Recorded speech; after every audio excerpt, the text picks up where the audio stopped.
की बात करेंगे तो सबसे पहले इलेक्ट्रिसिटी में सबसे पहले क्या आता है? सबसे पहले आता है electric current. Electric current current what is electric current? तो इसके फार्मूले से हम लोग इलेक्ट्रिक करंट को डेरिवेट बताएंगे क्या होता है electric current. I is equal to होता है Q upon T, the rate of flow, the rate of flow of electric charge, electrical charge, electrical charge with respect to time is known as electric current। Electric current क्या होती है? वक्त के साथ आवेश के प्रवाह को क्या कहते हैं? हम क्या कहते हैं? इलेक्ट्रिक करंट कहते हैं। जैसे भी कोई कंडक्टर है, उसका क्रॉस सेक्शनल एरिया है, उससे एक सेकंड में जो चार्ज फ्लो होगा उसको क्या कहेंगे? 1 एम्पियर करंट। इसकी यूनिट क्या होती है? एम्पियर। एम्पियर, ठीक है, इसकी यूनिट एम्पियर होती है। तो एक एम्पियर करंट कितनी होगी? 1 एम्पियर करंट। तो 1 एम्पियर करंट तब होगी जब 1 सेकंड में 1 कूलाम चार्ज इसके अंदर से फ्लो हो जाए, तो करंट क्या हो जाएगी? 1 एम्पियर हो जाएगी।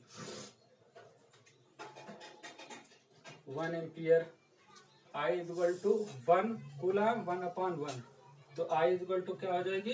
1 एम्पियर। अगर किसी भी चालक से, किसी भी कंडक्टर से 1 सेकंड में 1 कूलाम चार्ज निकले, 1 कूलाम चार्ज फ्लो हो, तो उसको क्या कहते हैं? 1 एम्पियर करंट, ठीक है।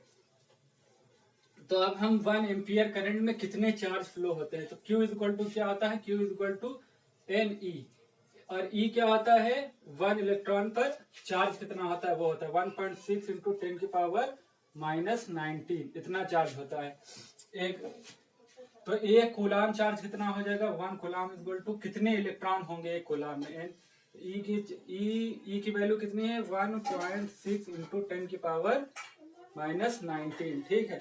तो इधर लाएंगे इसको, 1 अपॉन 1.6 इंटू 10 की power -19 is equal to n, number of electron. एक कूलाम में कितने नंबर ऑफ इलेक्ट्रॉन होंगे, ये हमको पता करना है। तो ये डेसिमल हटाया तो ये 0 बढ़ गया, ठीक है। और ये पावर हम ऊपर ले जाएंगे तो प्लस में हो जाएगा। 10 इंटू 10 की पावर प्लस का 19, माइनस का था तो प्लस का 19 हो जाएगा, और ये नीचे हो जाएगा 16, ठीक है। ये number of electron.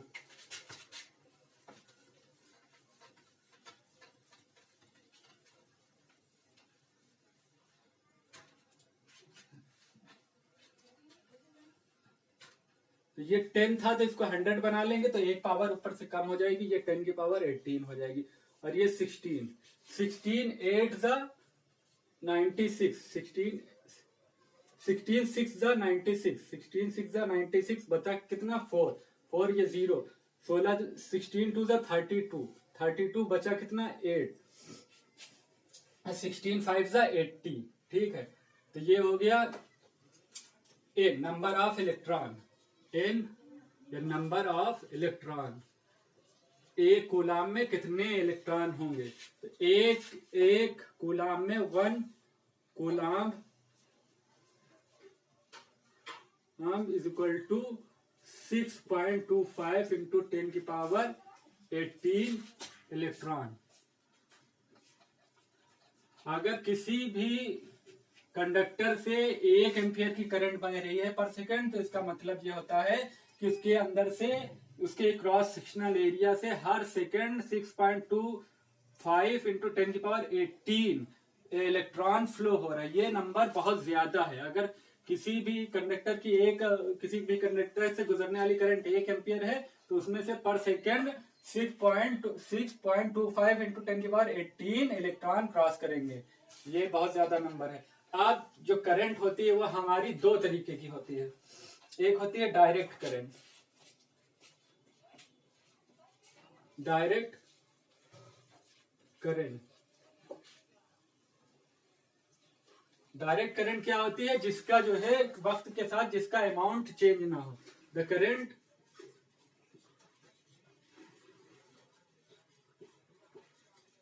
Which can't change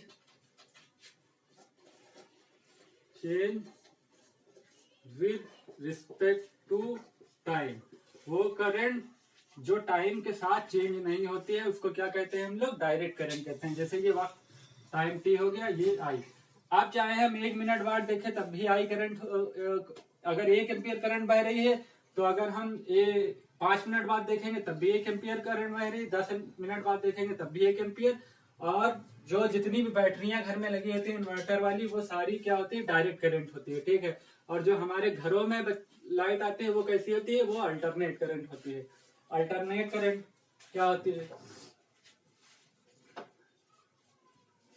alternate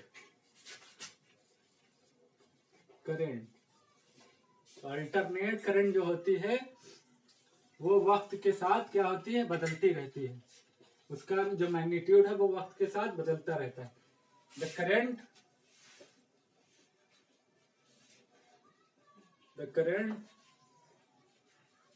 which changes according to time is known as direct current को डायरेक्ट करंट कहते हैं। अब डायरेक्ट करंट हो गया, दो तरह की करंटें होती हैं। इसमें जो है एक होता है ओम्स लॉ। ओम्स लॉ क्या होता है? Ohm's law, according to this law,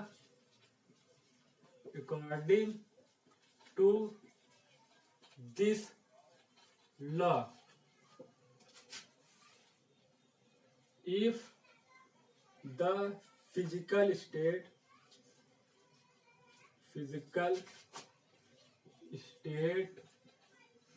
of a conductor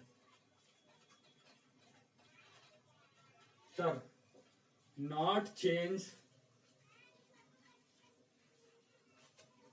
with respect to time, then the ratio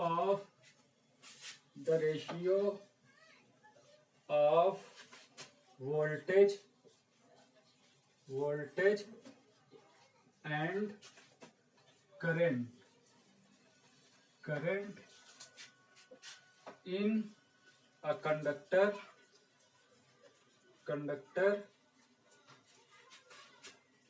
is constant। V upon I is equal to constant या R, या V upon I is equal to R। इसी constant को हम लोग क्या कहते हैं? Resistance कहते हैं।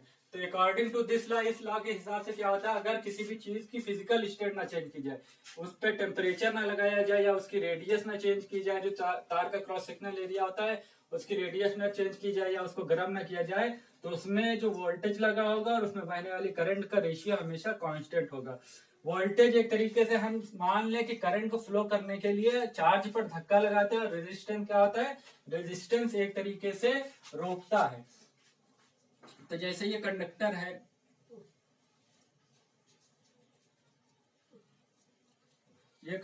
तो वोल्टेज जो है इलेक्ट्रिक चार्ज पर ये धक्का लगाता है, और रेजिस्टेंस क्या करता है? रेजिस्टेंस इसके अपोजिट साइड में धक्का लगाता है, इस करंट चार्ज को रोकने की कोशिश करता है, उसको रेजिस्टेंस कहते हैं। रेजिस्टेंस का मतलब ये है क्या है? रोकना। और वोल्टेज धक्का लगाता है, जितना ज्यादा वोल्टेज होगा उतनी ज्यादा करंट होगी।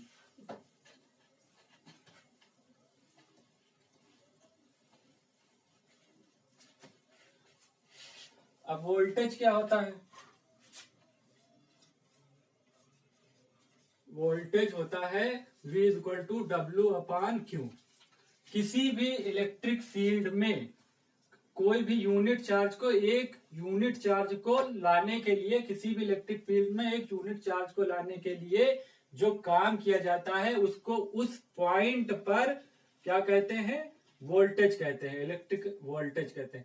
जैसे कि ये इलेक्ट्रिक फील्ड है, चार्ज की वजह से इलेक्ट्रिक फील्ड है, ठीक है। इसमें हम कोई भी यूनिट चार्ज कूलाम जो है क्यू नॉट को हम यहाँ से ला रहे हैं इलेक्ट्रिक फील्ड में, तो हमको कोई फोर्स, यहाँ ये इलेक्ट्रिक फील्ड की वजह से फोर्स लग रहा है, इसके अपोजिट में जो काम हम करेंगे वही यहाँ पर आकर इसका वोल्टेज बन जाएगा, जो इसकी एनर्जी के रूप में जो आके इकट्ठा हो जाएगा वो वोल्टेज कहलाता है, ठीक है। तो उसी को वोल्टेज कहते हैं। किसी भी यूनिट चार्ज को इलेक्ट्रिक फील्ड में लाने पर जो काम किया जाता है उसको उस पॉइंट पर उस चार्ज का वोल्टेज कहते हैं, ठीक है।